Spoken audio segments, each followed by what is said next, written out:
é nossa. Hebreus capítulo 12, versículos 1 e 2.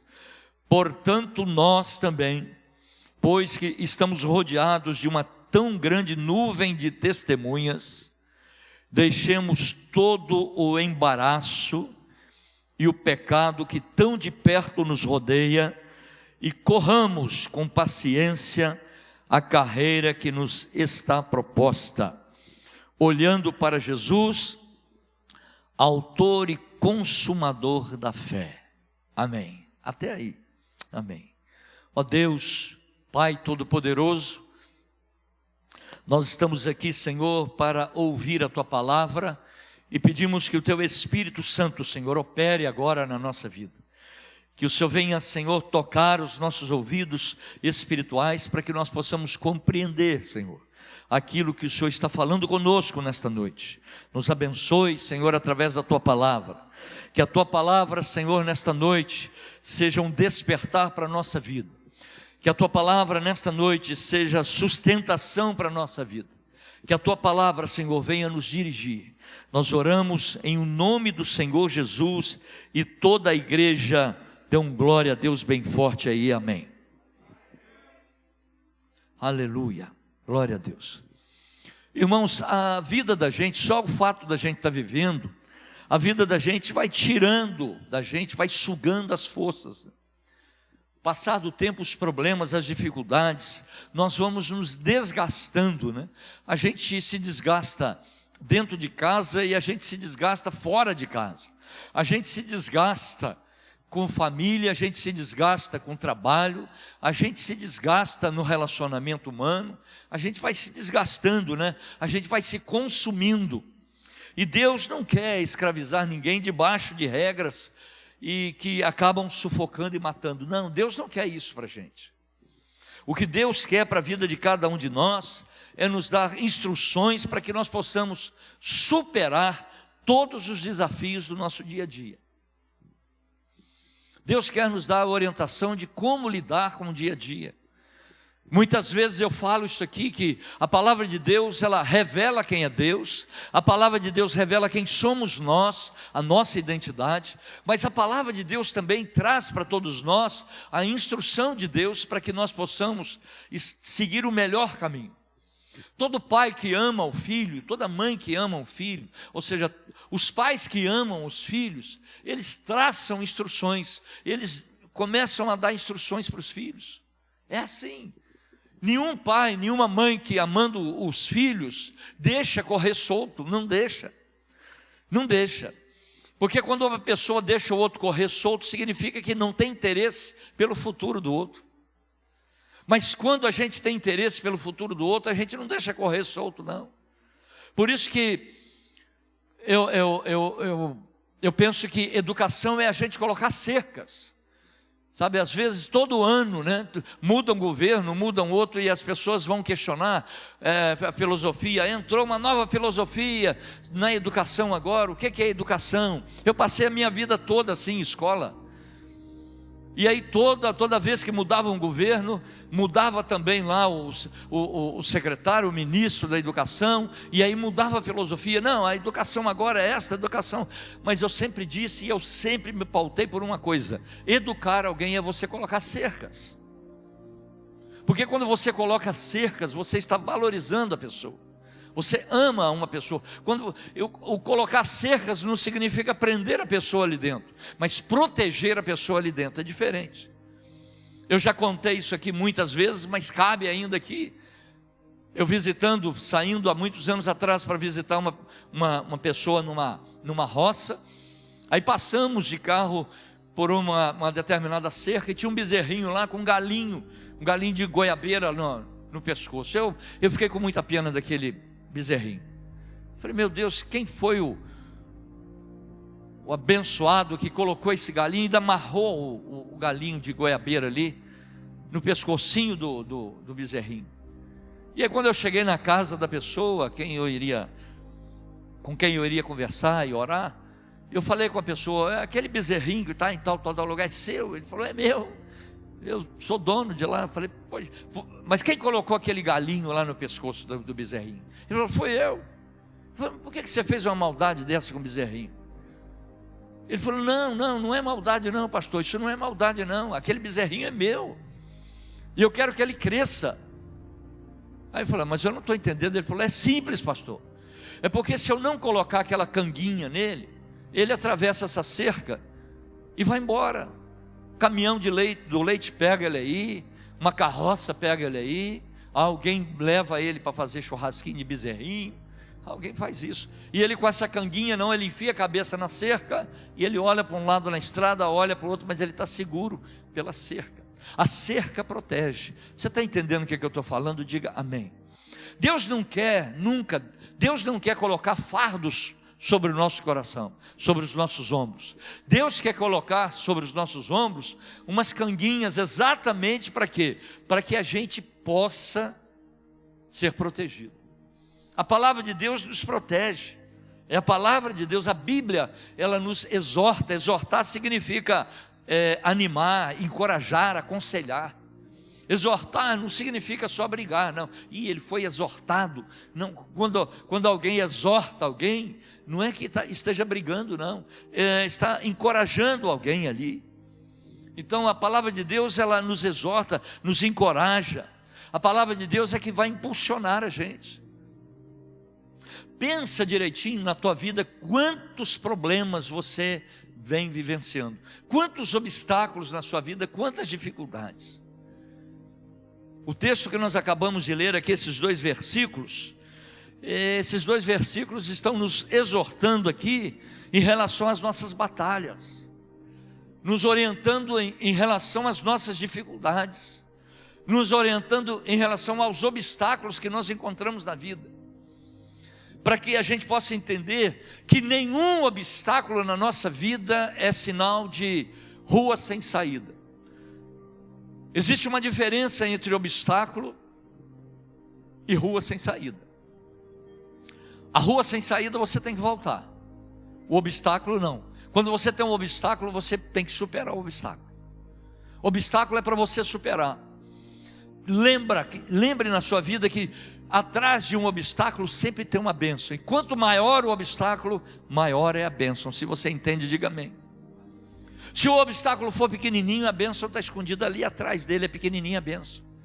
Mas quando você supera um grande obstáculo, ou quando você se depara com um grande obstáculo, é porque logo depois desse obstáculo virá uma grande bênção. É assim. Obstáculos são permitidos na tua vida para promover você, nunca para parar você. Você não pode parar por causa dos obstáculos. Os obstáculos precisam promover a tua vida. Os obstáculos vão amadurecer você. Os obstáculos vão endurecer as tuas costas e não o teu coração. Obstáculos estão aí para fazer você crescer. Esse texto que nós acabamos de ler aqui, ele nos encoraja. E eu estava lendo e refletindo, e Deus colocou no meu coração algumas situações aqui. Esse texto nos encoraja, primeiro, a gente aprender com outras pessoas. Nós precisamos aprender a aprender com outras pessoas. O versículo 1 diz assim, olha, portanto nós também, que estamos rodeados de uma tão grande nuvem de testemunhas. Olha o que o autor de Hebreus está falando, olha, nós que estamos rodeados com tantas testemunhas, porque no capítulo anterior, ele vai citar ali os heróis da fé. Então ele está falando, olha, nós que estamos rodeados de tantos bons exemplos, isso significa, irmãos, que Deus coloca muita gente ao nosso lado para a gente aprender com essas pessoas. Nós precisamos aprender com essas pessoas. Por isso que a gente precisa aprender a escolher quem são os outros na nossa vida. A gente precisa aprender isso, a andar com quem vai acrescentar algo na nossa vida. Você vai viver e conviver com muita gente no mundo, no teu trabalho, dentro da tua casa, onde quer, até dentro da igreja. Mas andar, você precisa escolher com quem você vai andar. Porque você precisa aprender. Eu preciso aprender. Todos nós aprendemos alguma coisa com alguém. Ou nós aprendemos coisas ruins, ou aprendemos coisas boas. Mas sempre tem alguém ao nosso lado nos ensinando alguma coisa. Tem sempre alguém ao nosso lado nos orientando em alguma coisa. E esta é a sabedoria da palavra aqui. A gente precisa tomar uma decisão de escolher quem é que vai andar conosco e de quem eu vou aprender alguma coisa. Existem pessoas que eu preciso aprender a tomar a decisão de falar: não, eu não quero aprender nada com esta pessoa, eu não quero receber nada dessa pessoa. Você sabe que às vezes até numa palavra, uma pessoa derruba você com uma palavra, uma pessoa derruba você com um conceito, uma pessoa derruba você até com um olhar. Então a gente precisa aprender a tomar uma decisão. Quem são as pessoas que eu vou aprender com elas? E quais são as pessoas que eu vou conviver, mas eu não vou fazer da forma que eles estão fazendo? Eu preciso começar a escolher isso na minha vida, porque eu e você somos influenciados pelas pessoas que estão ao nosso redor. Todas as pessoas são assim. Onde você convive, onde você vive, onde você frequenta, aquilo ali influencia a tua vida de uma forma ou de outra. E se você não escolher, qualquer influência acaba atingindo você. Você precisa escolher quem são as pessoas de quem eu vou aprender alguma coisa.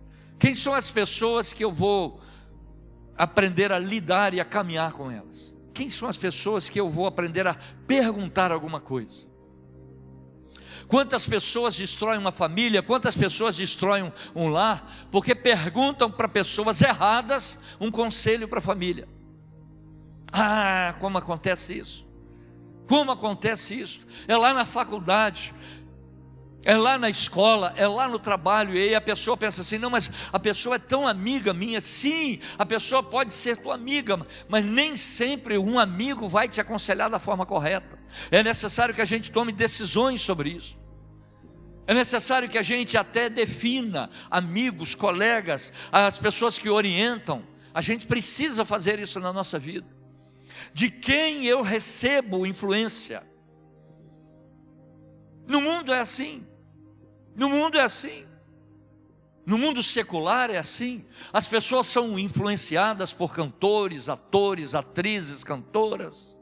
Não é assim? E as pessoas procuram até se vestir da forma disso ou daquilo, porque elas são influenciadas ali. O povo de Deus também precisa entender isso. Paulo chega a falar sobre isso. Paulo chega a falar assim: olha, sede meus imitadores, assim como eu sou imitador de Cristo. O que ele está falando? Não é da pessoa dele, mas daquilo que ele aprendeu de Cristo. Então, quando o texto diz: portanto nós também, pois que estamos rodeados de uma tão grande nuvem de testemunhas. Ó, você está rodeado de pessoas. Ainda que você pense que você está sozinho, não, você está rodeado de pessoas. Pessoas aqui, pessoas no trabalho, pessoas na tua casa, pessoas na televisão, pessoas na internet. Você está rodeado de pessoas. Você está rodeado de pessoas.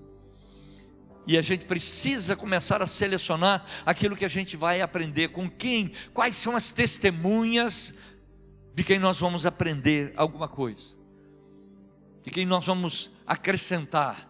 Nós ensinamos e aprendemos, a vida toda é assim. Ser humilde é exatamente isso, saber o seguinte, que eu todos os dias preciso aprender alguma coisa com as pessoas. Todos os dias nós aprendemos alguma coisa. Todos os dias nós tiramos uma lição de alguma coisa. A humildade é exatamente isso. Saber que nós aprendemos e vamos continuar aprendendo com muita gente até o final da vida. Se você está entendendo, enche os pulmões pentecostais e diga: aham. Uma segunda lição que eu tiro daqui, para que a gente possa vencer, para que a gente possa romper naquilo que Deus preparou para cada vida, para cada um de nós aqui, é que essa palavra de Deus, ela nos encoraja a gente desembaraçar, para que a gente possa se desembaraçar de tudo aquilo que nos impede de crescer. Embaraços. Ele fala de duas coisas aqui: embaraços e pecados. Ele fala do embaraço. O que é o embaraço? Embaraço não é a mesma coisa que pecado, mas embaraço são coisas que impedem a gente de seguir à frente. Deus quer me abençoar, mas se eu estiver dentro do embaraço, Deus não tem como me abençoar. Quem está embaraçado, ele fica amarrado a alguma coisa, fica preso a alguma coisa, e não tem como seguir. Não tem como seguir alguém que esteja embaraçado. Você já viu um fio embaraçado? Não é assim? Você vai pegar um fone de ouvido e tira lá da gaveta e está todo enrolado, todo embaraçado. E quantas pessoas estão assim? Então levam tempo para desembaraçar. Se eu quero crescer na minha vida, eu preciso desembaraçar a minha vida, desembaraçar completamente a minha vida, deixar a minha vida desembaraçada, resolver o que precisa ser resolvido. Um dia Jacó era um homem bem sucedido na vida dele. Jacó, ele tinha família, ele tinha muitos filhos, ele tinha muitos animais, e ele estava seguindo a vida dele, mas ele tinha um passado todo embaraçado. Teve problema com o pai, teve problema lá com o irmão, teve problema com o sogro, teve problema com o periquito, com o papagaio. E um dia ele falou: não, eu vou desembaraçar a minha vida. Ele resolveu voltar para desembaraçar. Existem coisas na nossa vida que a gente precisa desembaraçar, irmãos, senão a gente não cresce. E o detalhe é que às vezes essas coisas aconteceram lá atrás e a gente esqueceu disso. Nós esquecemos disso, é um embaraço, mas nós esquecemos disso. É necessário que a gente peça ao Senhor: e Senhor, me mostre os meus embaraços, aquilo que me embaraça, aquilo que me impede de receber a Tua graça, o Teu poder. Porque tudo que Deus quer, e eu disse isso aqui no início, tudo que Deus quer é que você mude cada vez mais de nível, para que você cresça. Deus quer colocar você em um alto retiro, diga amém aí. Deus quer colocar você lá em cima, você sabe por quê? Para que o nome dEle seja glorificado. Para que o nome dEle seja glorificado. Mas como que o nome do Senhor vai ser glorificado se a minha vida está embaraçada?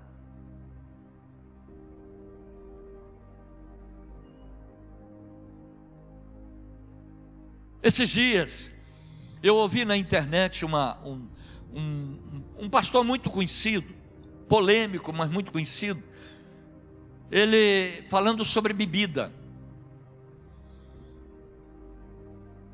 E alguém perguntou a ele: pastor, evangélico pode beber? E aí ele estava explicando lá do jeito dele, aquele negócio todo, que a Bíblia não fala isso, que não fala aquilo, mas para que você não cause escândalo para as pessoas, você não beba perto das pessoas, você vai beber em casa. Beba em casa, ele falou. Eu falei: meu Deus, esse homem não está entendendo mais absolutamente nada. Ele não está entendendo que nem sempre as coisas que a gente faz, nem sempre é pecado, mas leva alguém ao pecado. Quando eu faço alguma coisa que possa levar alguém ao pecado, eu estou embaraçando uma situação aí. Vocês estão entendendo o que eu estou falando aqui? Há muitos anos, quando essa nossa igreja aqui era ali ainda, chegou uma família aqui, e um menininho na família, e eles estavam vindo de uma outra igreja, de um outro local aí, de uma outra cidade.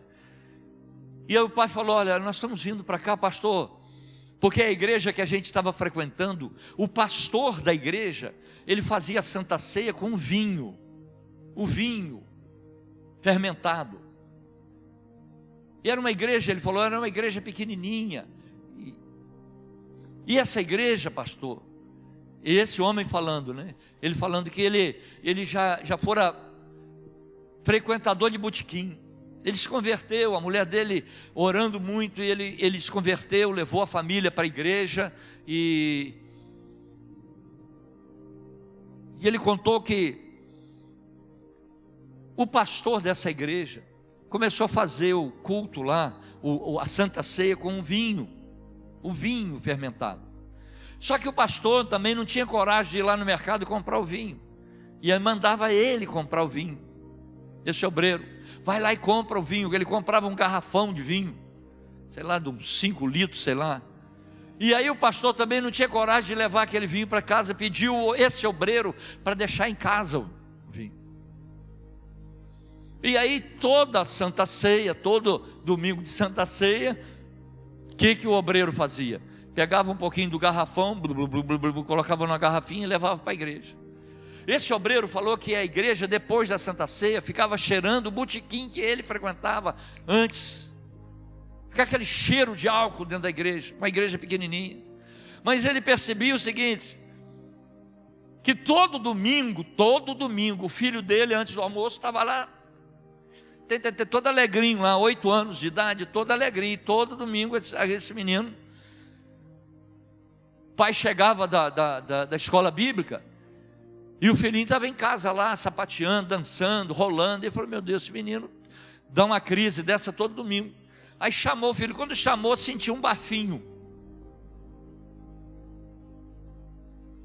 O que foi, pai? Quando falou assim, ele falou,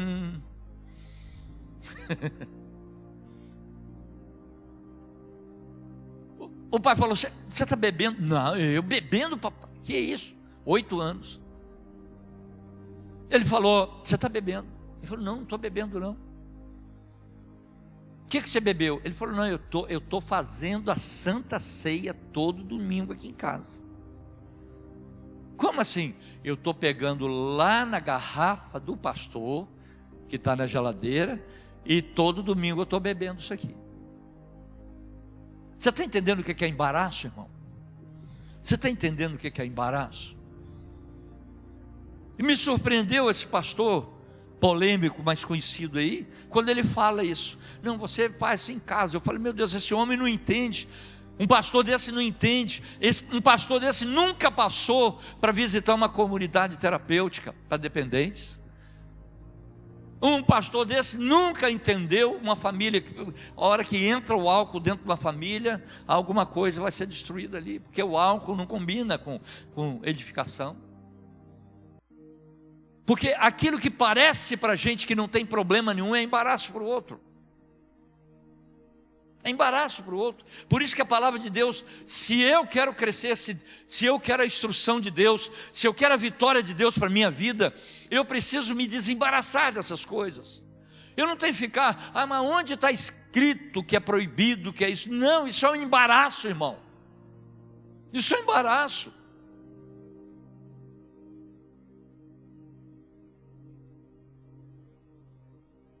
Então é necessário a gente, em algumas coisas na vida, a gente precisa ser radical. É um embaraço. Eu já contei esses dias aqui, às vezes, não agora na pandemia, né, mas como pastor, às vezes a gente tem que sair de casa 3, 4 horas da manhã para atender alguém. Eu não saio sozinho, eu já falei isso aqui para você, não saio sozinho, não vou sozinho. Eu tenho que acordar minha esposa, eu tenho que falar com ela, não, nós vamos. Por quê? Porque você imagina, Luiz, você está chegando de viagem, Luiz, e aí passa você sabe que eu moro no bairro, passa no outro bairro, eu estou saindo de uma casa lá 3 horas da manhã, Luiz, vai ser agradável para você isso, Luiz? Você vai olhar para o meu pastor saindo dessa casa, por mais santo que você seja, Luiz, vai passar um pensamentozinho ali, vai. Então é necessário que a gente tenha muito cuidado. A gente tem que ter cuidado, você que tem carro, você precisa ter cuidado até com quem você vai dar uma carona, porque a aparência do mal é um embaraço.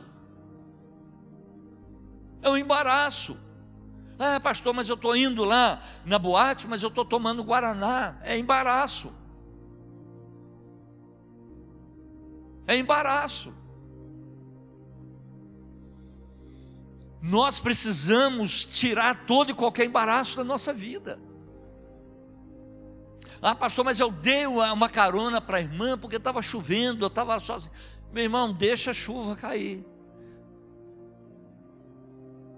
mas não dê a carona, porque é embaraço. Alguém vai olhar, pastor, mas ninguém tem nada a ver com a minha vida. Tem sim, tem a ver com a sua vida sim.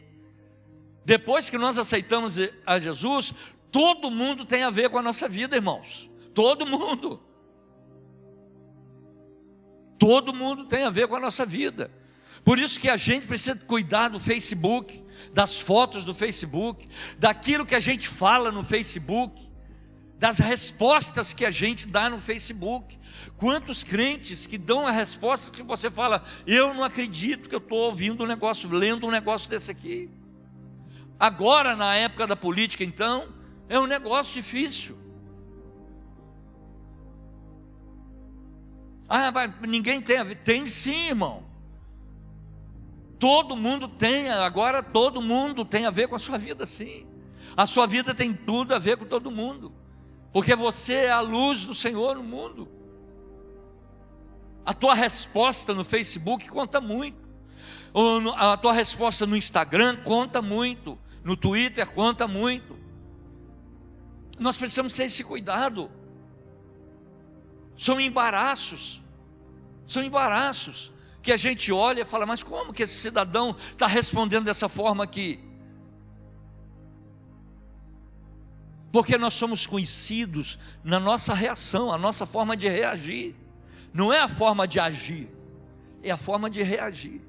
Agir é muito fácil, difícil é a gente reagir. Porque quando a gente age com a razão. A gente pensa para agir, mas para reagir a gente não pensa. O instinto da gente é um instinto. Então, se eu quero receber a instrução de Deus para vencer, para romper, eu preciso me libertar desses embaraços. E aí ele diz aqui dos embaraços, terceiro: e o pecado que tão de perto nos rodeia. Você sabe que a definição de pecado é errar o alvo. Pecado, a palavra pecado na etimologia da palavra significa errar o alvo. Então, quando alguém estiver acertando lá um dardo assim, e errou, você fala: pecado. Errou o alvo. Pecado é errar o alvo. Qual é o alvo? Ele vai explicar esse alvo lá mais à frente, aí olhando para Jesus, o autor e consumador da nossa fé. Mas tudo aquilo que a gente faz e erra o alvo é pecado. E essas coisas estão nos rodeando de perto. Existem coisas que Deus não vai entrar na nossa vida, por mais que a gente peça a Ele, Deus não vai entrar. Por quê? Porque Deus não vai entrar em algumas coisas onde nós estamos errando o alvo. A gente está errando o alvo. O Senhor manda a gente perdoar, a gente não perdoa. O Senhor fala para a gente não ter mágoa, a gente tem mágoa. O Senhor fala para a gente não ter rancor, a gente tem rancor. O Senhor fala para a gente não ter um espírito de vingança, e a gente tem espírito de vingança. Isso é errar o alvo.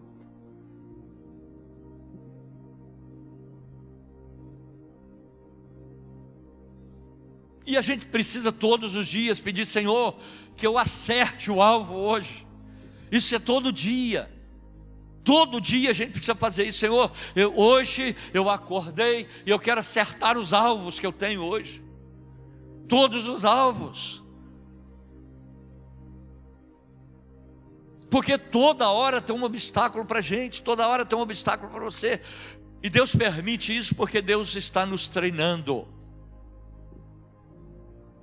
Deus nos treina nas pequenas coisas para que a gente possa suportar as grandes. Deus nos treina com pequenas responsabilidades para a gente receber grandes responsabilidades depois. Mas eu não posso errar o alvo. Aqueles que são do Senhor não podem errar o alvo. Puxou a lança, a flecha e mirou. Eu não posso errar o alvo. Você não pode errar o alvo.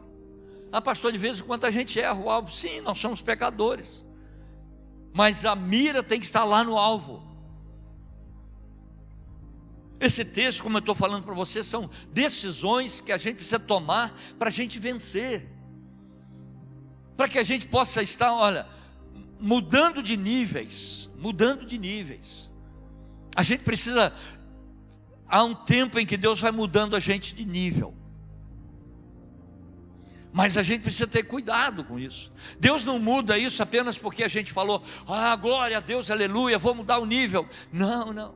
Deus vai colocando a gente num patamar maior, nas alturas, exatamente quando a gente começa a ter a instrução dEle. Deus está nos trazendo instrução aqui. Deixemos todo o embaraço e o pecado que tão de perto nos rodeia. Se você ainda está entendendo, diga amém. Quarta lição do Senhor aqui, que esse texto nos encoraja a ter exata ideia de qual é a carreira que nos está proposta. Qual é a carreira que está proposta a você? Tem muita gente que está fazendo plano para ele mesmo, mas os planos que vão te dar vitória são os planos feitos pelo Senhor. Pelo Senhor. Você sabe que às vezes a pessoa começa com um plano do Senhor. Não, eu estou seguindo o plano do Senhor. Quando chega um determinado momento, ele cresce um pouquinho e é perigoso isso. Você sabe que é muito perigoso a gente crescer, porque a gente começa, e a gente precisa estar preparado para isso, porque senão a gente começa a achar que nós podemos, que nós sabemos, que nós temos experiência, e é nesse momento que a gente começa a cair, porque Deus rejeita o soberbo. Deus exalta, Ele se aproxima do humilde, mas Deus rejeita o soberbo. Aquele que começa a achar, não, sou eu que estou fazendo, sou eu que está fazendo. Ele começa a abaixar todo mundo ali. Você sabe que Deus está aproveitando essa pandemia para fazer isso aí? Na igreja? Deus está fazendo isso na igreja. Quando eu digo na igreja, não é essa aqui, eu estou falando da igreja do Senhor Jesus no mundo. Deus está aproveitando a pandemia para falar assim, você estava achando que você era uma estrela desse tamanho aí? Joguei água nessa estrela, agora apagou. Agora apagou.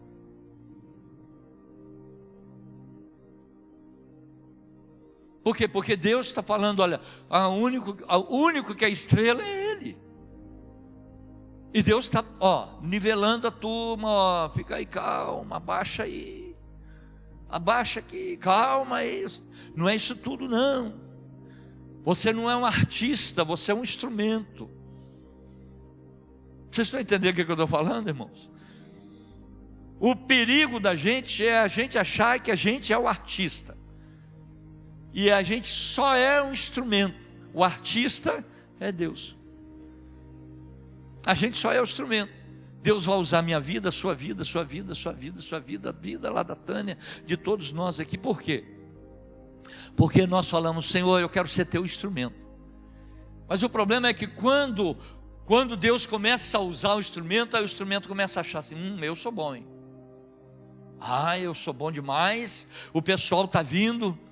É mais ou menos o jumentinho que entrou, Jesus entrou em cima do jumentinho em Jerusalém. Sabe o dia que Jesus entrou com o jumentinho lá em Jerusalém? Pega um jumentinho aí, com menos de 1 ano, bacaninha. Naquela época um jumentinho com menos de 1 ano era mais ou menos um carro conversível hoje. Aí Jesus está entrando, todo mundo, Hosana, Hosana, e o jumentinho falou, rapaz, abafei. Olha o jumentinho, rapaz, arrebentei, agora arrebentei. Chegou em casa todo bobo. Mãe, a senhora não sabe do negócio, entrei em Jerusalém hoje, o pessoal estava, todo mundo colocando pano na minha frente, mãe, o jumentinho falando.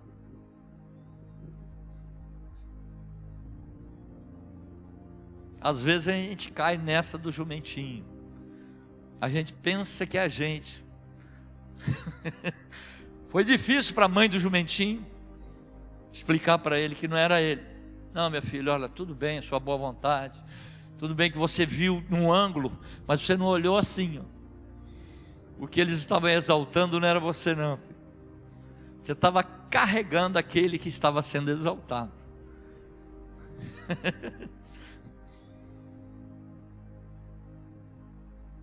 Qual é o propósito que Deus tem para a minha vida?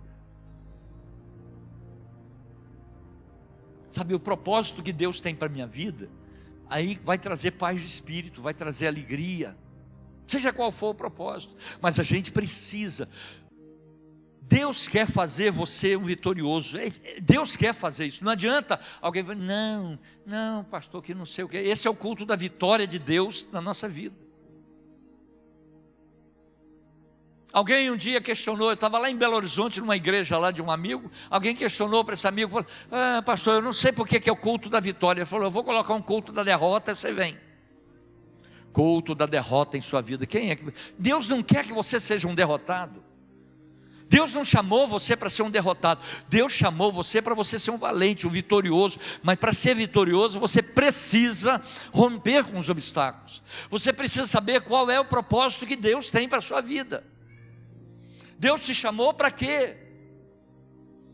Quando a gente entende o para que Deus chamou a gente flui. O negócio vai tranquilo, sem força. Não precisa fazer força, vai fluindo. Mas enquanto a gente não parar e falar, Senhor, é teu, eu quero te servir, eu só sou o jumentinho, a gente vai dar murro em ponta de faca a vida toda. Vai dar murro em ponta de faca a vida toda. Enquanto a gente não entender aquilo que Deus tem para a nossa vida, você e eu, todos nós nascemos com a marca do Senhor. Todos nós, o Senhor marcou você, tem um propósito, desde o teu nascimento tem um propósito para a tua vida. Mas a gente precisa parar e perguntar, Senhor, qual é o propósito? Senão a gente tenta uma coisa aqui, tenta uma coisa lá, tenta aqui, e a gente passa a vida inteira tentando algo. A gente passa uma vida inteira tentando algo. Quando a gente descobre lá na frente, amém. Mas o pior é quando lá na frente a gente para, olha para trás e vê assim, não descobri.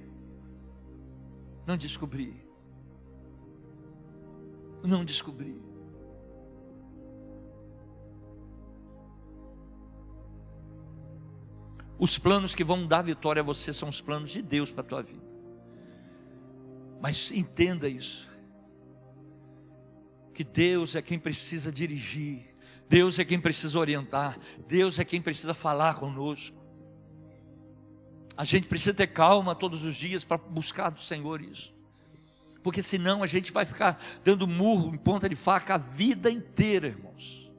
E a gente vai chegar lá na presença do Senhor um dia e vai falar com Ele, Senhor, mas eu tentei de tudo. Sim, você tentou de tudo, mas você não entendeu o propósito que eu tinha para a tua vida.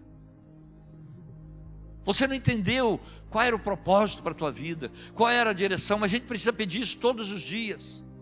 Todos os dias. Porque cada dia é um dia. Um dia, Davi estava lutando, e quando ele chega na aldeia, onde estavam as mulheres, os velhos e as crianças, o inimigo deu a volta, Davi lutando lá com o exército, o inimigo deu a volta, queimaram a aldeia toda, o acampamento todo, levaram as mulheres, as crianças, mataram os velhos para lá. Aí Davi se ajoelhou lá e falou com o Senhor, Senhor, eu devo ir atrás deles para pegá-los, e se eu for atrás deles, o Senhor vai colocá-los na palma da minha mão. Davi era um homem que sabia lidar com Deus. A gente precisa aprender a lidar com Deus. Aí Deus falou com ele, você vai, porque eu vou te dar vitória. E aí ele foi, e Deus deu a vitória. Passado um tempo aconteceu a mesma coisa. Davi numa luta, o inimigo foi lá no acampamento e destruiu tudo. Aí Davi se ajoelhou. Davi não, ele poderia ter dito, não, se Deus falou da primeira vez para eu ir, na segunda eu também vou. Não. Ele se ajoelhou e falou com o Senhor a mesma coisa, Senhor, atacaram aqui o acampamento, eu devo ir atrás deles. Deus falou, não, você não vai não, dessa vez eu vou à frente. Deus mudou a estratégia. Todos os dias Deus tem uma estratégia para você e para mim. Todos os dias. A gente não pode sair de casa sem a estratégia de Deus. Escute o que eu estou falando. Você que está em casa agora, a gente não pode sair de casa sem a estratégia de Deus. A gente não pode sair sem o revestimento de Deus. A gente não pode sair de casa sem o revestimento dele, sem a presença dele. Porque senão nós seremos pegos de surpresa na nossa vida. Orar é depender de Deus. Orar pela manhã é falar: Senhor, eu estou saindo, mas eu preciso da tua instrução. Você vai encontrar na rua, no teu trabalho, na tua escola, na tua faculdade, você vai encontrar com muita gente. E nem todo mundo com quem você vai encontrar quer a tua vitória. Nem todo mundo quer que você seja vitorioso.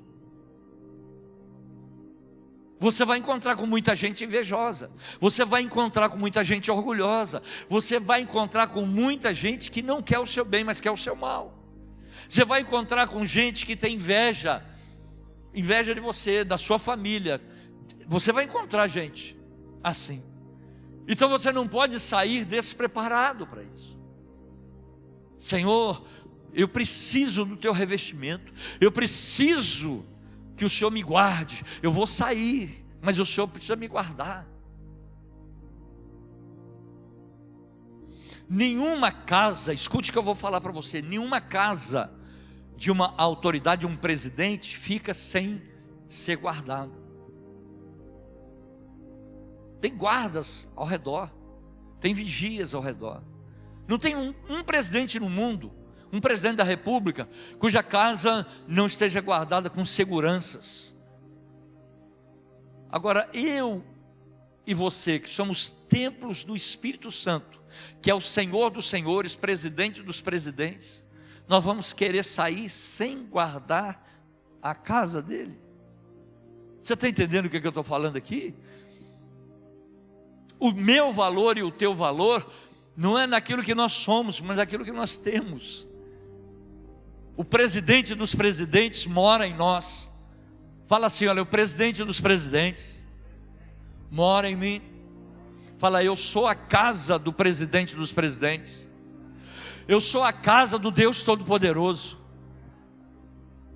Por isso que eu e você precisamos exatamente de vigias, de guardas. Porque Deus deu a ordem aos seus anjos. Salmo 91. Por que Deus dá ordem aos anjos a nosso respeito? Eu sinto muito te informar, isso não é por causa da casa, é por causa dele. Vocês estão entendendo o que eu estou falando aqui? A casa é protegida por causa do morador. Então é necessário que a gente saia pela manhã entendendo quem somos nós, entendendo essa instrução de Deus aqui, qual é a carreira que está proposta para a gente. E por último, quinta reflexão aqui, ó, essa palavra nos encoraja a perseverar na nossa carreira, apesar de todo e qualquer obstáculo. Essa palavra está nos encorajando. Ele diz: olha, corramos com paciência a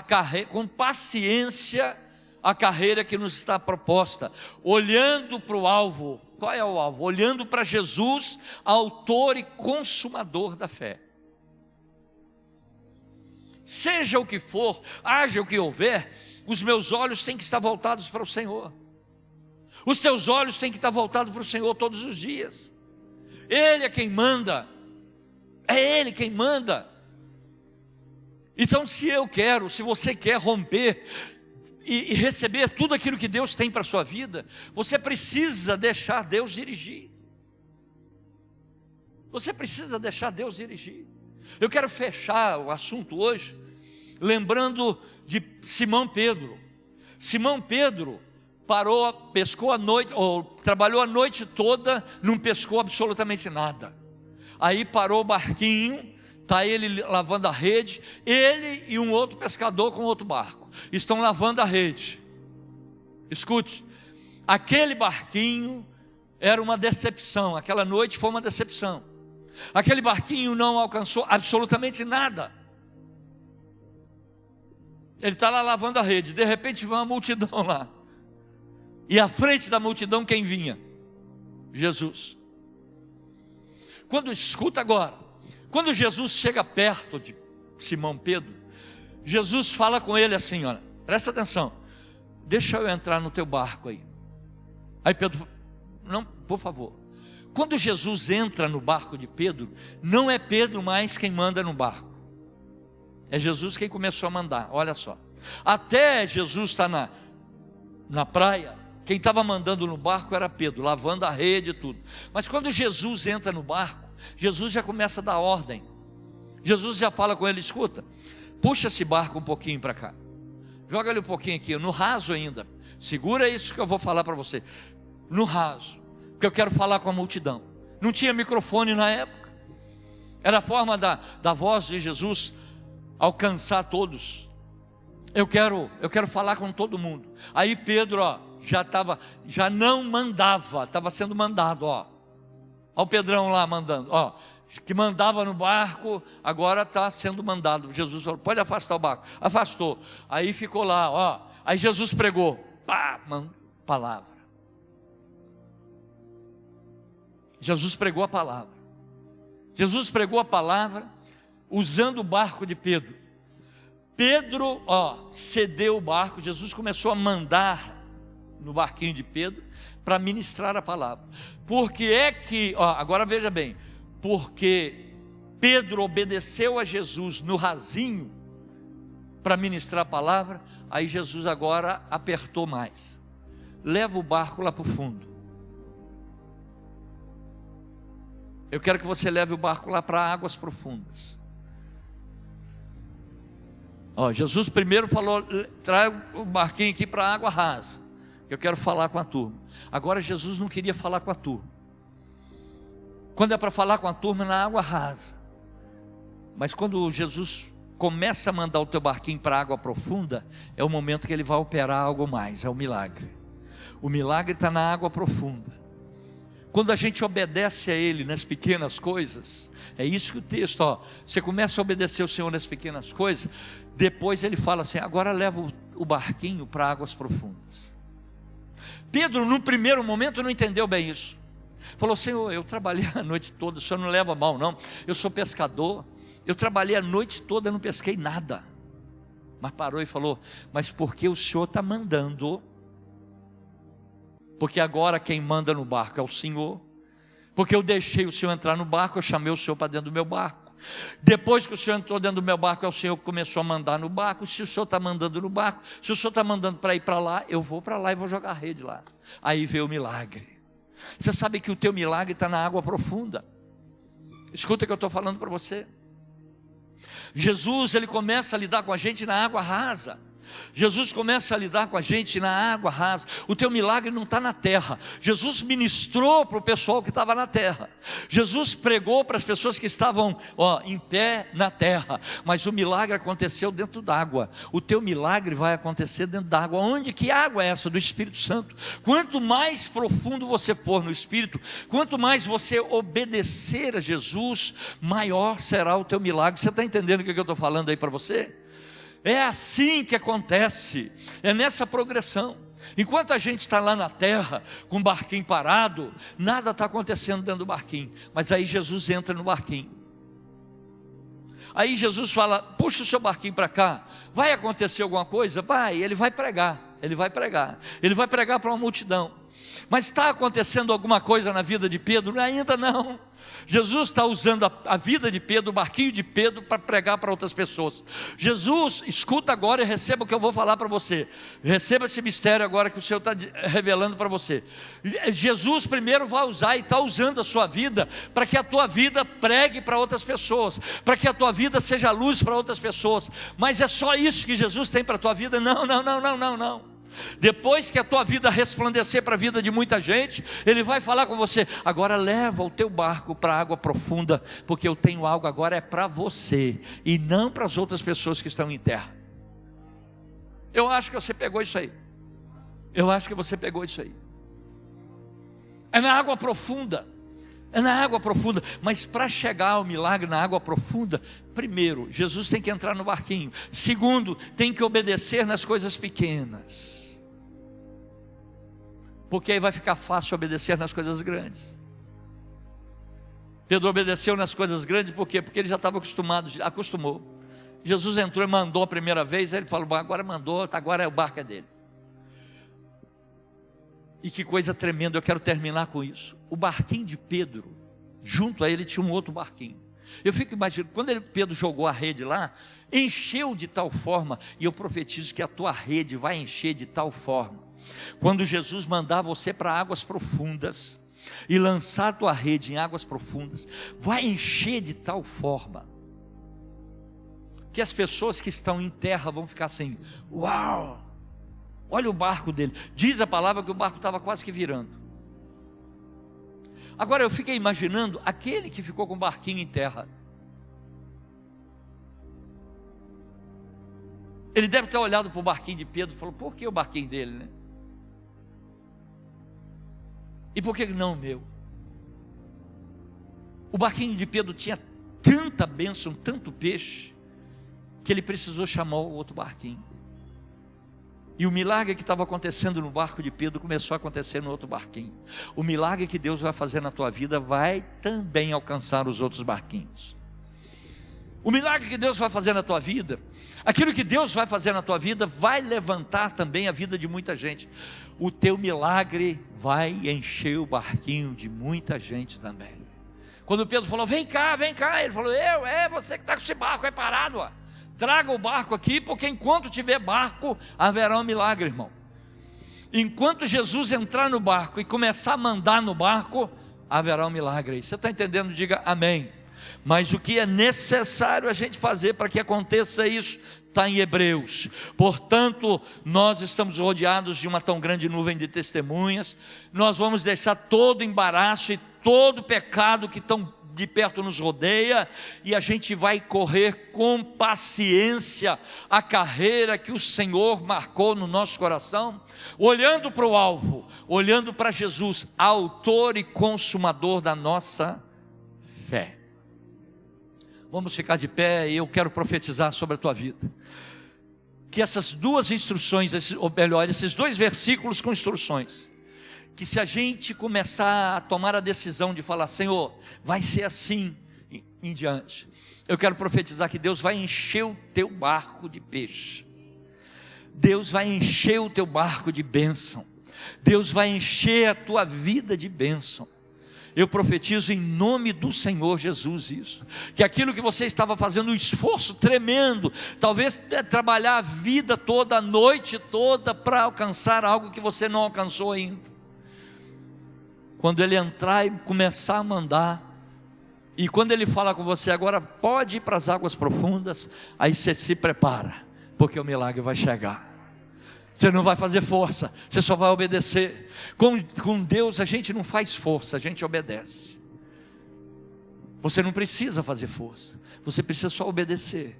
Obedeça a Ele, e Ele vai colocar você no alto retiro. Deus Todo-Poderoso, glorificado e bendito seja teu nome, Senhor. Nós exaltamos o teu nome, Senhor, e glorificamos o teu nome. E hoje, Senhor, nesta noite, nós queremos, nós que estamos aqui nesse templo, e todos quanto estão em casa, nós queremos tomar, Senhor, uma decisão. A decisão de te obedecer, Senhor. A decisão, Senhor, de abrir mão de todo embaraço, de todo o alvo errado, abrir mão de tudo isso, Senhor, e com paciência correr em direção ao teu propósito para a nossa vida, olhando não para um lado nem para o outro, mas olhando para Jesus, o autor e consumador da nossa fé, porque nós cremos que é assim, Senhor. O nosso barco que estava, Senhor, parado, quanta coisa na nossa vida não tem dado certo, Senhor. Nós cremos que a partir deste momento, por causa da obediência, o Senhor vai operar na vida de cada um de nós, e aquilo que o barquinho estava fazendo agora no raso da água, que o Espírito possa nos levar agora à profundeza da água, porque ali é que está o milagre. Em nome do Senhor Jesus, que você se prepare, que esta noite começa Jesus a orientar o teu barco. Começa Jesus falando: pode levar o barco para o fundo, o teu barquinho está preparado para o milagre. O teu barquinho está preparado para coisas novas. Eu profetizo coisas novas. Eu profetizo não o teu esforço, mas o esforço de Deus, o trabalho de Deus em teu favor. Eu profetizo o milagre de Deus. Eu profetizo a obediência de cada um de nós e o serviço de misericórdia de Deus para com a nossa vida. Deus vai encher o teu barco. O teu milagre que estava sendo preparado, o teu milagre já foi liberado. Eu profetizo isso em nome do Senhor Jesus, que você receba esse milagre, que você receba essa bênção, que você confie em Deus. O Senhor Jesus já está falando: eu estou dentro do barco. Você já aceitou Jesus? Jesus já está dentro do barco. Você já tem sido luz para muita gente, pois agora o Senhor está falando: pode ir para as águas profundas do meu espírito, porque o milagre vai acontecer. O milagre vai acontecer. Eu vou encher o teu barco, e quando eu encher o teu barco vai transbordar de tal forma que todos quantos estiverem por perto serão cheios também. Aleluia. Obrigado, Senhor. Obrigado, Senhor, por essa noite. O nosso barco está preparado, Senhor. Que a graça do Senhor Jesus Cristo, que o amor de Deus, nosso Pai, e a comunhão com o Espírito Santo seja com todos nós que amamos e que estamos aqui, aguardando a vinda gloriosa do Senhor Jesus. E toda a igreja ministrada sobre decisões, que eu e você possamos dizer a uma só voz e bem forte: amém. Deus abençoe.